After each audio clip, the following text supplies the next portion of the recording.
Alô, amigos do futebol, estamos chegando com o nosso Tocando a Bola desta quinta-feira. Se você não fez, dá tempo ainda de fazer o seu TBT. Quinta-feira, Alex Pessoa, é dia de TBT, não é?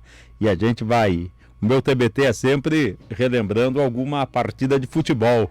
É relembrando algum estádio, é relembrando algum jogo, alguma transmissão. É um negócio assim para matar um pouco da saudade do futebol. Daqui a pouco mais eu vou destacar aqui no nosso Tocando a Bola um bate-papo com o Márcio Zulu Galvão. Ele é proprietário de uma academia em São José de Mipibu.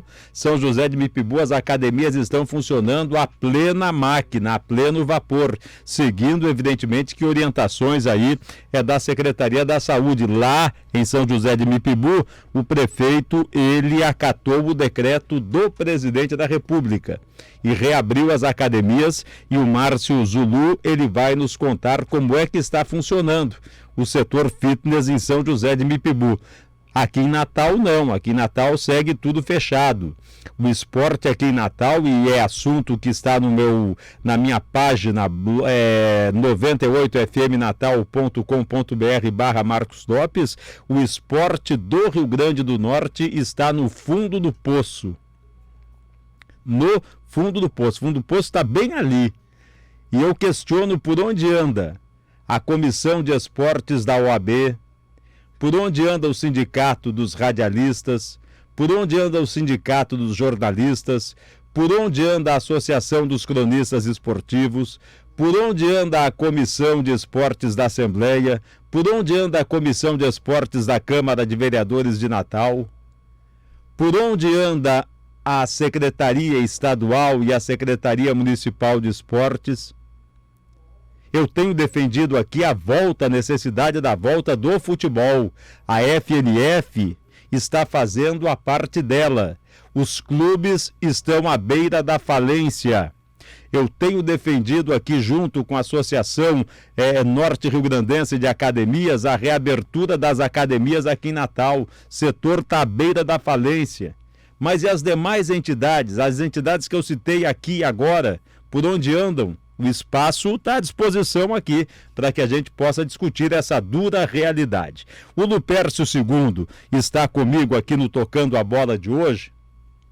É advogado, é empresário, não é dirigente do Santa Cruz aqui de Natal e é um dos diretores da Brasil Esportes, que é uma empresa credenciada CBF FIFA para negociação de atletas.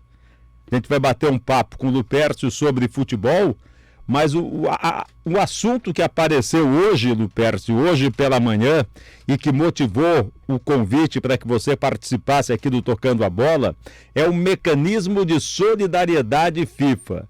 E por que eu chamo esse assunto hoje?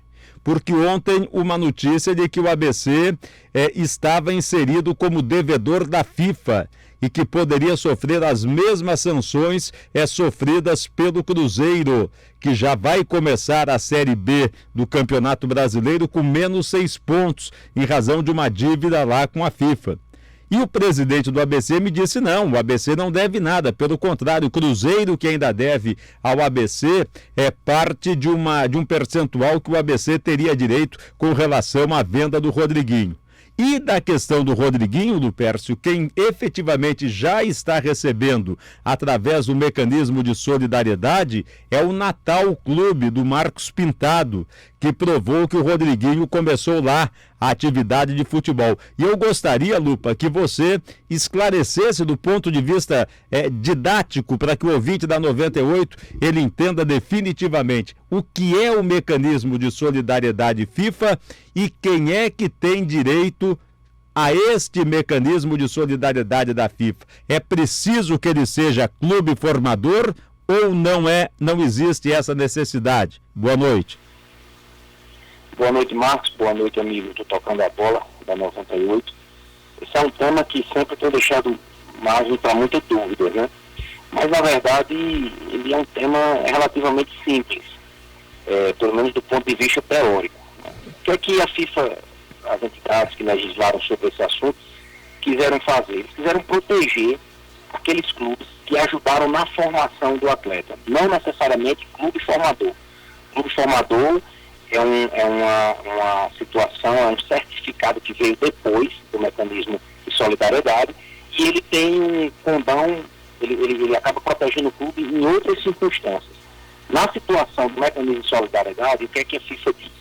Ele diz que o clube em que o atleta esteve registrado dos 13 aos 23 anos, né, são 10 anos, durante esse período, 5% de todas as operações internacionais, não são vendas locais, não são vendas entre clubes de um mesmo país, mas entre clubes, vendas internacionais, 5% ele deve ser retido por aquele clube que vai pagar, que vai comprar, ou o clube que está vendendo assume a responsabilidade. Enfim, existe um formato contratual que se organiza isso, e 5% ele deve ser rateado por todos os clubes em que o atleta passou nesse período dos 13 aos 23 anos. E aí há um escalonamento.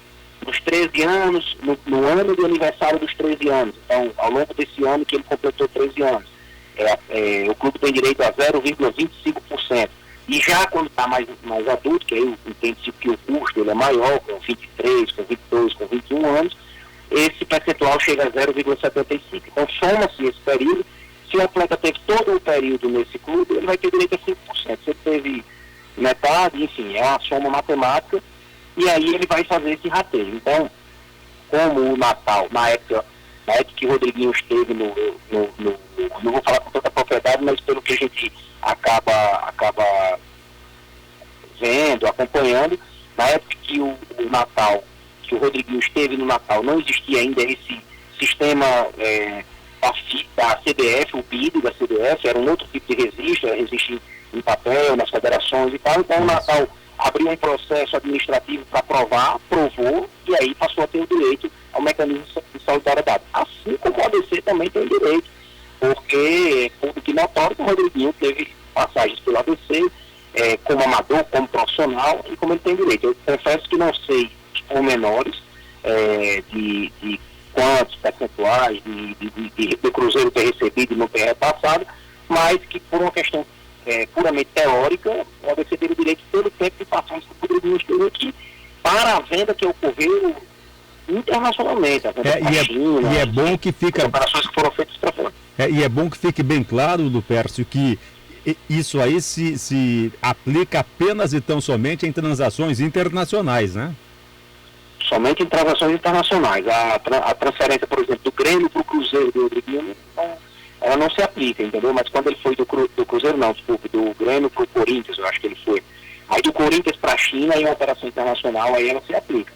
E aí não tem nada a ver com a questão do clube formador. O clube formador é um mecanismo criado depois para proteger os clubes. Então o clube, quando ele é formador, ele começa a ter um custo com os atletas de base, ele se protege inclusive das operações nacionais. É diferente. Então, se o clube formador ele tem um contrato de formação com o atleta, para qualquer outra equipe tirá-lo de lá, precisa pagar uma indenização atribuída ao valor que é gasto pelo clube com esse atleta ao longo do tempo. Então, ele há um mecanismo de proteção para esse clube formador. Isso também, em operações internacionais, acaba também gerando receita para esses clubes formadores, né, através dos contratos que foram firmados. Mas é diferente do mecanismo de solidariedade. O mecanismo de solidariedade, ele não observa, ele não se atrela à questão do certificado de clube de formador. Tanto que, eu vou até dar um exemplo, o Hulk, o atacante, por diversas vezes que nas transações dele do Porto, vendido para a China, em todas as operações, tem um clube da Paraíba, que não é clube formador, me foge aqui a memória o nome da equipe, mas que sempre está se noticiando que ele recebe um percentual, e isso que faz o clube se eu acho que é o CSP, né? Eu não sei se é o Serrano da Paraíba, acho que é o Serrano. Sim, o CSP é do Tiquinho. Que o CSP, pronto, Lupercio, aí você entrou num assunto. O Tiquinho Soares, o América não teria, em tese, direito a algum percentual pela passagem do Tiquinho por aqui ou não? Teria, mas pelo que eu ouvi falar, assim, pelo que a gente acompanhou, o Tiquinho, na verdade, quando ele foi vendido, ele foi negociado do Brasil para Portugal, não houve venda financeira. Ele foi negociado e houve distribuição de percentuais. Depois houve uma venda interna em Portugal. O Porto comprou ele não me lembro qual foi do outro clube português. Então não foi uma venda internacional. E aí não gera essa relação do mecanismo de solidariedade. E você falou em clube formador, eu estava vendo hoje no site da CBF, são pouquíssimos clubes do Nordeste que têm o certificado de 1 ano, alguns outros poucos de 2 anos aí como clubes formadores. Aqui no estado a gente não tem nenhum, né? Aqui, a exigência do clube formador, ela tem muitos critérios, né? Desde uma estrutura física muito completa, né? De campo, enfim, uma série de exigências, é uma estrutura pessoal, organizacional, bem complexa. Ela se assemelha, assim, até para que aquele que não vivencia o futebol, mas esses certificados de ISO, enfim, alguns certificados que existiam antes, exigem uma série de critérios. E aí é difícil os clubes conseguirem se adequar a essa realidade, né? A gente, até num congresso que nós participamos ano passado, se levantou essa possibilidade de se escalonar esses clubes formadores, né? De criar, como existem séries, vamos falar assim, no futebol, de criar etapas desse clube formador, que ele começa a ser formador com uma estrutura mínima, mas que ele precisa desenvolver para uma estrutura seguinte, enfim, para que tenha esses clubes menores a oportunidade também de se organizar, né? de montar planejamentos, de montar padrões de funcionamento, porque o formador ele exige isso. Não é simplesmente chegar um atleta e começar a jogar, vestir a camisa e virou clube formador, não. Ele precisa ter padrões, ele precisa ter rotinas, enfim, tem uma série de profissionais que cuidam das categorias de base. Exige um custo muito alto e o nosso futebol aqui sofre e vai sofrer. Eu acho que eu não vejo a curto prazo que algum dos nossos clubes consigam atender às exigências desse certificado no formato que ele se encontra atualmente. Depois desta aula de mecanismo de solidariedade FIFA, avaliação do clube formador, a diferenciação entre uma coisa e outra, do Pércio II e o Santa Cruz de Natal, como é que está no meio desse tiroteio todo? Parado no futebol? Está parado, a gente vê com muita preocupação, não só a questão desse retorno, né, que se fala muito, o retorno hoje, amanhã, mas a gente vê com preocupação no futuro, né, Marcos? Como a gente vai sobreviver em 2021, tendo um ano de 2020 praticamente parado, né? O que se construiu em 3 meses já não vale mais nada, né? Já não se pode colher frutos disso aí do que foi feito no início do ano. Então, um clube como o nosso, que sobrevive de negociações, que sobrevive de emprestar, de negociar atletas, praticamente não está se fazendo negócios agora. A gente começa a sentir que o mercado começa a voltar, né? Principalmente na Europa, campeonato alemão voltando, já diversas confederações europeias já atando as datas dos retornos. A gente não sabe se isso pode mudar, mas pelo menos já há uma previsão. E a gente entende que é um momento delicado, precisa ter cuidado, mas às vezes uma má decisão é melhor do que uma indefinição. Eu acompanhei nos últimos dias, né, o presidente Leonardo Bezerra do América, mostrando uma preocupação com relação a tudo isso, e aí eu me solidarizo a ele, porque imagino ele que manteve uma estrutura, que manteve o planejamento, que tentou não mexer, então assim, imagina como deve estar a situação hoje, né, e quanto tempo, à medida que o tempo for passando, quanto isso não vai se agravando, né? E aí você, para chegar e retomar isso depois, é bem complicado, mas a gente também precisa ter cautela. O Santa Cruz, especificamente, eu deixei isso a público, a gente, desde o início a gente mostrou isso, tomamos a decisão que eu acho que para o Santa Cruz, naquele momento, foi acertada.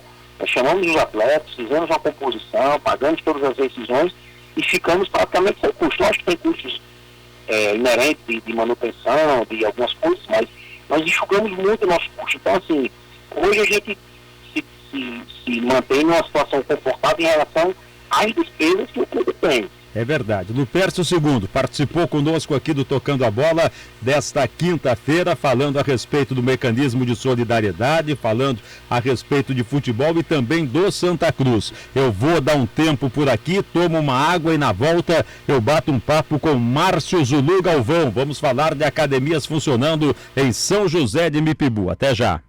Muito bem, nós já estamos de volta aqui no nosso Tocando a Bola e o nosso convidado de agora é Márcio Zulu Galvão. Ele é empresário do ramo de academias e personal trainer. É da Bem-Estar Fitness lá de São José de Mipibu. Quais os impactos e como as academias passaram por esse período de fechamento aí em São José de Mipibu? Boa noite. Boa noite, Marcos. Boa noite, ouvintes da Rádio 98. Agradeço pela oportunidade e vamos lá, amigo.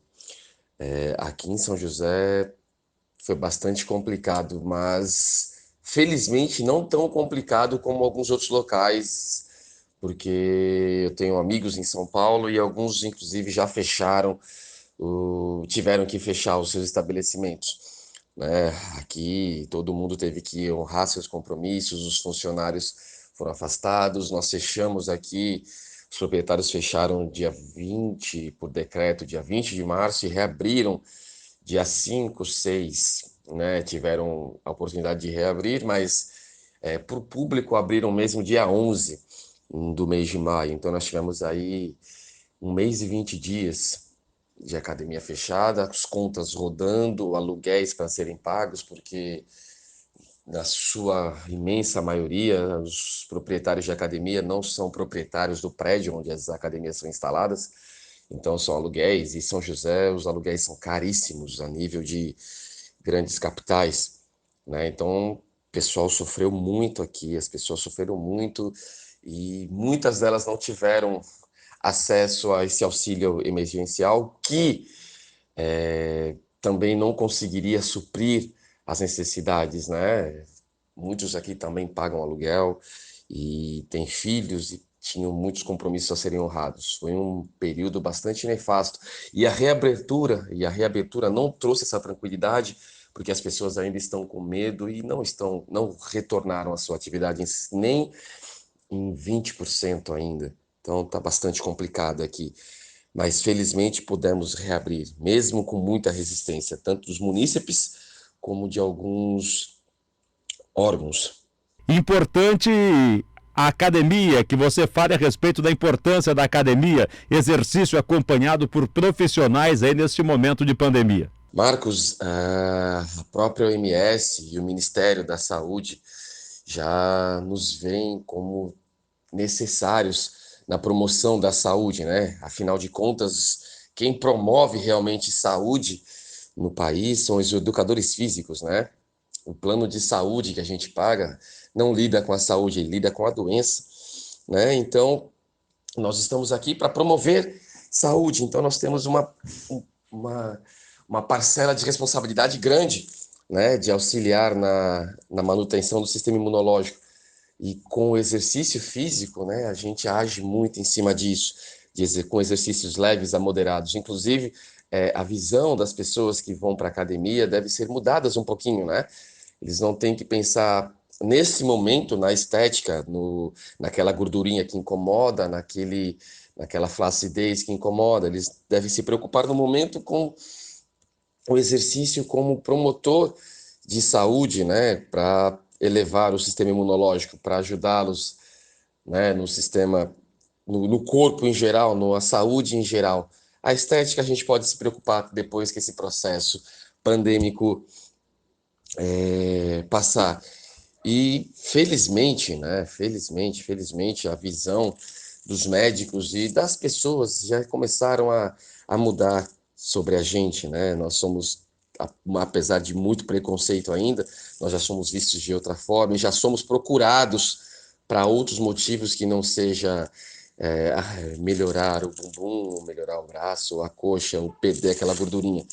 E isso nos deixa bastante felizes, né? Porque nesse momento de pandemia, as pessoas treinarem para melhorar seu imunológico, para se protegerem, para criarem um escudo, é muito bom. E a ciência já provou que realmente a gente tem essa relevância, né? A gente tem essa relevância. Então, nós estamos muito felizes agora de nos ver necessários à humanidade, necessários aos brasileiros, aos munícipes em geral. E quais as medidas que vocês adotaram para a reabertura da Bem-Estar? Amigo, foram medidas que após algumas reuniões com a prefeitura e a Vigilância Sanitária e a Secretaria de Saúde não foram nem impostas, né? Porque já eram atitudes que nós tomávamos diariamente na academia, como higienização prévia do local e higienização prévia do equipamento ao ser utilizada e após a utilização do equipamento, por exemplo. E o aluno, ao chegar no estabelecimento, ele tem a temperatura aferida e se apresentar um quadro febril, ele é encaminhado de volta para casa e sugerimos que ele procure uma unidade básica de saúde. Utilizamos a desinfecção do solado do calçado com hipoclorito. Após borrifarmos hipoclorito no calçado, ele passa num pano que também já está umedecido com hipoclorito e imediatamente vai lavar as mãos com água e sabão que é fornecida pela academia. O álcool é disponibilizado a cada 4 ou 5 metros, espalhado pela academia, e o aluno ele é obrigado a levar sua própria garrafinha, sua toalha e, se puder, um álcool em gel, para estar sempre se higienizando. A academia disponibiliza gel, mas ele pode também levar, né, se ele quiser. E a água ele tem que consumir no próprio invólucro, né, no seu próprio copo, justamente porque ele não pode levar a boca ao bebedouro, como habitualmente levavam antes, né? Até nós vedamos só apenas a torneira para que ele possa encher o copo d'água, a garrafinha d'água para se hidratar. Tá lá. Os profissionais, eles utilizam máscara o tempo todo que estiverem, né, para se proteger e para proteger os seus familiares também. E para evitar o contato, né, com os alunos e os clientes. As academias, elas têm espaço físico, né, e o número de equipamentos, e isso prediz a quantidade de alunos que podem ter acesso, né? Por exemplo, se uma academia tem 20 equipamentos, dentre elas bicicletas, esteiras, elípticos e os equipamentos mesmo de musculação, apenas 10 pessoas podem estar treinando, e os horários foram reduzidos, né, das 5 da manhã às 19 horas, e as academias fecham por 20 a 30 minutos a cada 3 horas para fazer uma higienização total do espaço. E a cada 10 dias a academia vem com um produto para fazer uma desinfecção local, né, para que nós não corramos nenhum tipo de perigo, né? Essas medidas são muito eficazes e já foi comprovado que não tem problemas mediante a esses cuidados. As máquinas não podem ser revezadas como antigamente eram, como os alunos, né, que gostavam de ir com seus amigos para treinar, para auxiliar, e como os treinos agora são leves ou moderados e não mais intensos como antigamente, até porque nesse período a gente pede para que as pessoas não tenham aquele imediatismo, não se preocupem com aquela gordurinha localizada, ou aquele bumbum que tá, aquele glúteo que quer ser hipertrofiado, aquela coxa que quer ficar mais durinha, aquela celulitezinha que incomoda. Hoje a gente está se preocupando mais com os processos fisiológicos, né, e neurais. A gente está tentando agir em cima do psicossomático.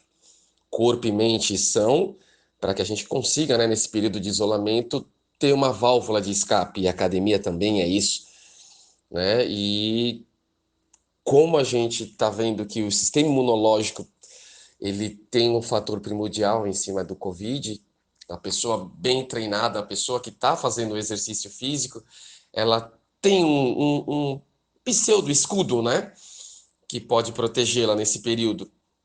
Então, vendo isso, a prefeitura correu atrás de auxiliar nesse contexto, né, ajudar com que os seus munícipes consigam se prevenir. Como é que você vê a resistência dos governos estadual e do governo aqui do RN em não incluir a academia como atividade essencial, Marco? Marcos, mesmo a OMS já dizendo que sim, mesmo o governo federal já dizendo que sim, que o exercício físico, que a prática do exercício físico é essencial. Entendam, né? Exercício físico é essencial. Atividade física é algo que a gente faz corriqueiramente. Lavar as mãos, lavar um carro, lavar louça, varrer uma casa, lavar um banheiro, arrumar um quarto, isso é uma atividade física. Você sentar no vaso sanitário para urinar, para defecar, é uma atividade física. Você levantar do sofá para ir à cozinha, tomar água, é uma atividade física. O exercício físico é essencial e este você só consegue com um profissional da educação física gerindo ou numa academia. E a academia é o melhor local onde você consegue a prática do exercício físico, né? Só que, infelizmente, por politicagem, a gente teve alguns estados que não aderiram, né, esse novo decreto de que nós somos essenciais. Apesar que é muito complicado falar sobre essencialidade, né? O que é essencial para mim pode não ser para você, o que é essencial para o meu vizinho pode não ser para mim. Então, o conceito de essencial ele é muito extenso, muito vago também, né?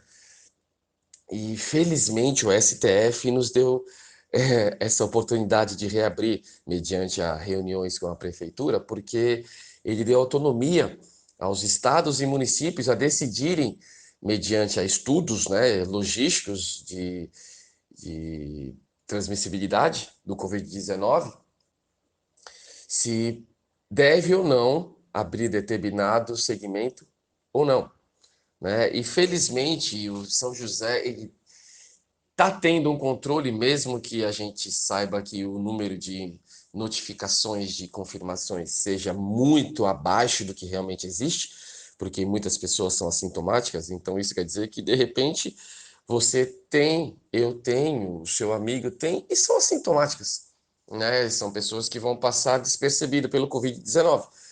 E a academia, ela tem um papel primordial em cima disso. Se o seu sistema imunológico estiver bom, estiver treinado, você pode passar despercebido pelo Covid. E a prefeitura viu isso. Então, ela permitiu que nós abríssemos justamente para que nós auxiliássemos nesse contexto, né? Porém, infelizmente, pela resistência, né, das pessoas e pela má informação de algumas outras, nós somos vistos de forma preconceituosa, né? E a gente sofre, inclusive, com esse preconceito, né? A gente sofre com esse preconceito. Mas, felizmente, a Prefeitura de São José, por ser um município com poucas academias e que é fácil de ser gerido, eu até entendo o caso de Natal ou outros municípios grandes com muitas academias, seja difícil você controlar, né? Seja difícil você ter um controle espacial aí, gerencial, né? Então, quanto menor o município, mais fácil é. E São José tem no máximo 10 academias, né? Então é mais fácil. E eu acredito que os municípios menores, como São José, vão seguir, né? Podem seguir esse exemplo. Podem vir, inclusive, aqui em São José e ver como é que estão funcionando as academias. Eu os convido para vir aqui e ver as academias como estão funcionando. São muito higienizadas, são muito mais controladas, são muito melhores do que um supermercado, do que uma feira, por exemplo, que você não consegue gerir.